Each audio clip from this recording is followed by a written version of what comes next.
For those Oklahoma cattle producers that have spring calving herds, as we head into the late spring, early summer months, they may be considering whether they want to use creep feeding as a management practice in order to put some added weight gain on those calves this summer before they sell them next fall.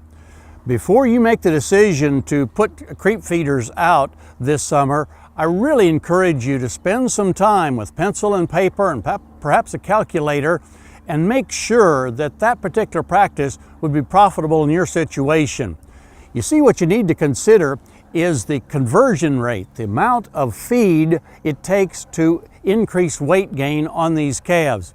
If we have a situation where we've got plenty of grass, the cows are in good body condition, and they're giving basically their genetic maximum amount of milk, then the conversion rate for creep feed in those calves is going to be pretty poor. It'll probably be in excess of 10 pounds of feed for each 1 pound increase in the gain of the calves, and in many instances it may be as high as 15 pounds of feed to increase the weight gain by a pound.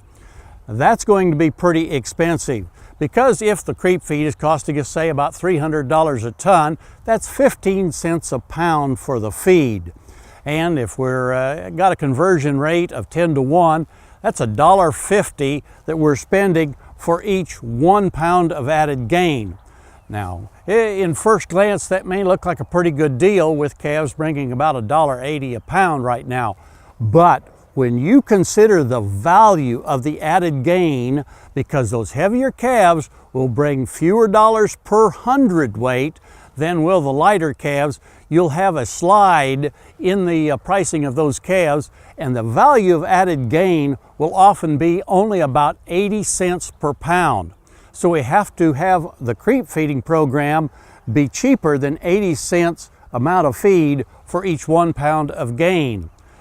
If we have a situation where we have some real thin 2-year-olds that perhaps aren't giving as much milk as they should, perhaps we've got some drought situations where the milk production is poorer than we'd like, then yes, in that situation, we might have conversions of 5 pounds of feed to 1 pound of gain, and then that would be borderline profitable.